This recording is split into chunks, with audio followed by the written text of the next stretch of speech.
అందరికీ నమస్తే. రైతు భరోసా విషయంలో వీళ్ళు ఫస్ట్ నుంచి ఇప్పటిదాకా ఏమేమి మాట్లాడారో వింటారా? నాట్ ఓన్లీ రేవంత్ రెడ్డి, రాహుల్ గాంధీ, ప్రియాంక గాంధీ, ఇంకా సోనియా గాంధీ గారు కనుక వచ్చింటే సోనియా గాంధీతో కూడా చెప్పించేవాళ్ళు వీళ్ళు. 15,000 రూపాయలు ఇస్తాము ఎకరాకు. అసలు అదంతా రైతుల మైండ్లలో ఇట్లా కూర్చొని పోయింది. 15,000 ఇస్తారు మాకు ఎకరాకు, మాకు ఇప్పటిదాకా 10,000 వచ్చింది, 15 రూపాయలు వస్తాయని. తీరా దాన్ని 12 రూపాయలు కుదించారు. కుదిస్తే అయిపోలేదు. ఏఐసీసీ ఆఫీస్ ఢిల్లీలో, ఇక్కడ గాంధీ భవన్ ఎట్లనో అక్కడ ఏఐసీసీ ఆఫీస్ అట్లా ఢిల్లీలో రైతు భరోసాకు సంబంధించిన స్టిక్కర్లు వెలిచినాయి. ఆ స్టిక్కర్లు మీరు చూడండి. కాంగ్రెస్ రైతు భరోసా యూటర్న్, వరంగల్ డిక్లరేషన్ రైతు Rahul Gandhi 15,000 rupees per acre, year 2024 release to farmers zero, CM Revanth U turn 12,000 rupees per acre అనే స్టిక్కర్లు ఏఐసీసీ ఆఫీస్లో. ఇంకా మొత్తం దేశ కాంగ్రెస్కు అదే హెడ్ ఆఫీస్. మల్లికార్జున ఖర్గే ప్రస్తుతం ప్రెసిడెంట్గా ఉన్నారు. రాహుల్ గాంధీ ఏం మాట్లాడిన విందామా? అంతకుముందు రాహుల్ గాంధీ మాట్లాడింది కూడా వినండి. हमने वरंगल डिक्लेरेशन किया और उसमें हमने तेलंगाना के किसानों से वायदे किए. मैंने कर्जा माफी की बात की, एमएसपी की बात की, 15,000 रुपए प्रति एकड़ डायरेक्ट बेनिफिट हम किसानों को देने जा रहे हैं. और रेवंत जी ने पूरा डिक्लेरेशन पढ़ा. ये सिर्फ एक डिक्लेरेशन नहीं है, ये किसानों के लिए कांग्रेस पार्टी की गारंटी है. ప్రియాంక గాంధీతో కూడా చెప్పించారు రైతులకు. ఎందుకంటే రేవంత్ రెడ్డి చెప్తే నమ్మరు, లేకపోతే ఇక్కడ కాంగ్రెస్ నేతలు ఎవరు చెప్పినా రైతులు వినకపోవచ్చు. రాహుల్ గాంధీతో చెప్పించింది, ప్రియాంక గాంధీతో చెప్పించింది దానికోసమే, రైతులను నమ్మించడానికి. ప్రియాంక గాంధీ ఏం మాట్లాడి వినండి ఒకసారి. किसानों को हर साल 15,000 रुपए दिए जाएंगे और कृषि मजदूरों को 12,000 रुपए. आपको एमएसपी की गारंटी दी जाएगी. आज भी जहां जहां कांग्रेस की सरकार है वहां सबसे अधिक एमएसपी मिल रही है. धान पर आपको 500 रुपए प्रति क्विंटल आपको बोनस मिलेगा. రేవంత్ రెడ్డి ఆ తర్వాత ఎలక్షన్స్ ముందు ప్రియాంక గాంధీ మాట్లాడినరు, రాహుల్ గాంధీ మాట్లాడినరు. ఆ తర్వాత వాళ్ళెవరు ఈ రాష్ట్రానికి వస్తలేరు. కానీ వ్యవసాయ శాఖ మంత్రి తుమ్మల నాగేశ్వరరావు గారు, రేవంత్ రెడ్డి గారు ఏం మాట్లాడుతుండ్రో 1 by 1 ఒకసారి వినండి. సోనియమ్మనే రైతు భరోసా పథకం కింద ప్రతి ఎకరానికి ప్రతి సంవత్సరానికి రైతులకు సహాయం అందించడానికి కౌలు రైతులతో సహా 15,000 రూపాయలు. సోనియా గాంధీ గారే మీకు 15,000 రూపీస్ ఇస్తున్నారు. రేవంత్ రెడ్డి కాదు, ఎవరు కాదు. సోనియా గాంధీ రాకపోయినా సోనియా గాంధీ పేరు చెప్పి ఎలక్షన్స్ ముందు ఓటు వేయించుకున్నారు రైతులతోన. రైతులు 15,000 రూపాయలు వస్తాయి కదా అనుకున్నారు. ఆల్రెడీ ఒక వానకాలం పోయింది, ఈ ఎండాకాలంలో ఖచ్చితంగా వస్తాయి అనుకున్నారు. ఎన్ని రోజులు ఎగబెడతారు? ఒక సీజన్ అంటే ఎగబెట్టగలరు, రెండో సీజన్ ఎగబెట్టే ఛాన్సెస్ తక్కువ ఉంటాయి కదా. ఇవ్వలేదు.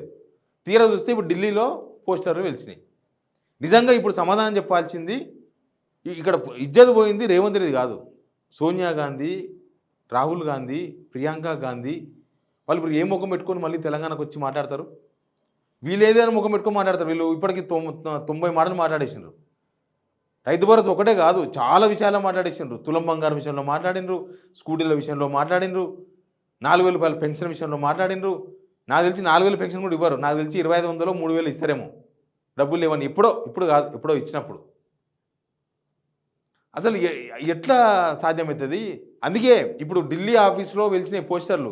నిరుద్యోగుల విషయంలో కూడా వీళ్ళు మాట ఇచ్చారు. నిరుద్యోగులు కూడా మాట ఇచ్చి నిరుద్యోగులు ధర్నాలు చేస్తే కూడా ఈ ప్రభుత్వం పట్టించుకోకపోతే ఢిల్లీ పోయినరు. వాళ్ళు కూడా రాహుల్ గాంధీకి మెయిల్స్ చేసినారు, రాహుల్ గాంధీకి ట్వీట్లు కొట్టినరు, రాహుల్ గాంధీకి లేఖలు రాసినారు రక్తంతోన, అయినా పట్టించుకోలే. మరి వాళ్ళు కేవలం ఓట్ల కోసమే రాహుల్ గాంధీ లేదా ప్రియాంక గాంధీ ఓట్లు ఉన్నప్పుడే వచ్చి ఇక్కడ వాళ్ళు ఏం చెప్తే అది చెప్పేసి పోతారా? ఇప్పుడు ఎవరు సమాధానం చెప్పాలి? రేవంత్ రెడ్డి సమాధానం చెప్తాడా? ప్రియాంక గాంధీ సమాధానం చెప్తారా?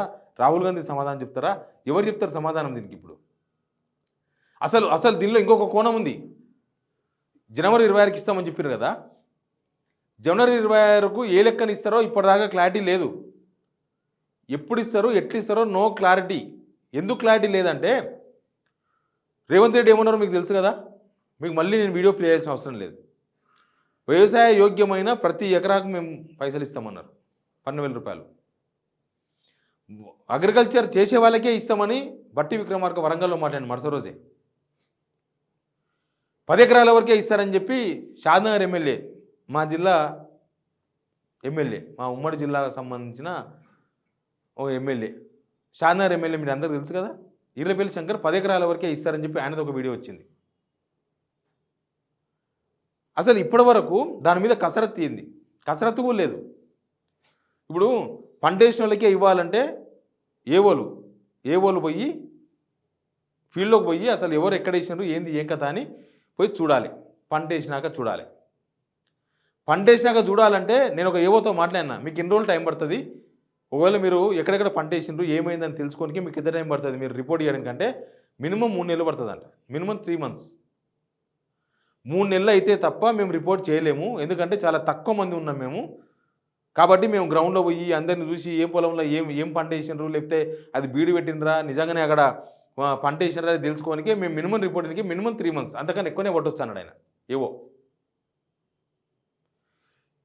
ఒకవేళ ఏవోతో సంబంధం లేదు, వీళ్ళు పంట వేసిన వాళ్ళకి ఇవ్వాలనుకుంటే అప్లికేషన్ సిస్టమ్ స్టార్ట్ చేయాలి. మళ్ళీ అప్లికేషన్లు తీసుకుంటారో లేదో ఇప్పటిదాకా చెప్పలేదు. అప్లికేషన్లు ఉంటాయని ఒకరోజు, లేవని ఒకరోజు, 5, 6, 7 తారీఖులను 3 తారీఖులు కూడా ప్రకటించారు. 6, 7, 8, 3 తారీఖులు కూడా ప్రకటించారు. ఆల్రెడీ 6, 7 తారీఖులు అయిపోయినాయి. మరి అప్లికేషన్స్ లేవు, రసీదులు లేవు, మసీదులు లేవు, ఎట్లకెళ్ళి ఇస్తారు? ఇప్పుడు మీరు అగ్రికల్చర్ చేయకున్నా సరే ఆమోదయోగ్యమైన భూమికి ఇవ్వాలంటే మీ దగ్గర జాబితా ఉంది, మీ దగ్గర లిస్ట్ ఉంది, మళ్ళీ మీ దగ్గర ఉన్న జాబితా ఉంది, మీ దగ్గర లిస్ట్ ఉంది, అన్నీ ఉన్నాయి. మీరు ఇది ఈయనకి ఇన్ని రోజులు ఎందుకు టైంపాస్ చేసినారు? ఎప్పుడో జూన్లో ఆ శ్రీధర్ బాబు, తర్వాత పొంగులేటి శ్రీనివాసరెడ్డి గారు, తర్వాత బట్టి విక్రమార్క గారు, తుమ్మల నాగేశ్వరరావు గారు, వీళ్ళందరూ కలిసి ఒక కమిటీ చేసిన, సబ్ కమిటీ వేస్తే వాళ్ళు టైంపాస్ చేసిండ్రు. 2 రోజులు జూన్లో వేసిండ్రు. ఎన్ని నెలలు అయింది? జూన్ అంటే 6th month, 6 నెలలు అయిపోయి 7వ నెల, 7 months పట్టింది వాళ్ళకి రిపోర్ట్ ఈయనకే. 7 months అంటే ఆ రిపోర్టు లేకపోతే ఆ సబ్ కమిటీ ఇచ్చింది కేవలం టైంపాస్ కోసమేనా? ఓ పక్క 15,000 రూపాయలు ఇస్తామని చెప్పి 12,000 ఇస్తారు. ఓ పక్క సోనియా గాంధీ ఇజ్జత్ తీస్తారు, రాహుల్ గాంధీ ఇజ్జత్ తీస్తారు. ఇంకో పక్క అసలు ఎట్లా చేస్తారో చెప్పారు. జనవరి 26 పెద్ద డిఫరెన్స్ ఏం లేదు, 20 రోజులు ఉంది. ఈ 20 రోజుల్లో ఏ లెక్క ప్రకారం ఇస్తారు? నేను చెప్పిన కదా 3 ఏవోలతో కాదు. ఇప్పుడు పంటేసిన వాళ్ళు చూడాలంటే ఏవోలతో కాదు, పంట వేసినా వేయకున్నా ఇస్తామనంటే అది సాధ్యమవుతుంది. ఆ లిస్టు మీ దగ్గర ఉంటుంది. ఆ లిస్టు మీ దగ్గర ఉన్నాక కూడా ఇన్ని రోజులు ఎందుకు టైంపాస్ చేసిండ్రు? ఇప్పుడు సోనియా గాంధీ, రాహుల్ గాంధీ ఇజ్జత్ పోయింది కదా, తెలంగాణలో రేపు వచ్చి వాళ్ళు ఏమైనా మాట మాట్లాడితే ఏమైనా ఇజ్జత్ ఉంటుందా? వాళ్ళ వాల్యూ, వాళ్ళ ముఖంలో వాళ్ళ వాల్యూ ఉంచిర్రా ఏమన్నా ఇక్కడ వాళ్ళు?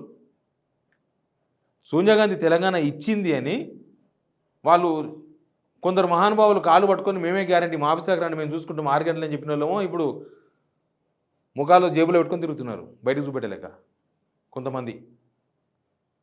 బహుశా వీళ్ళ సిచ్యువేషనే.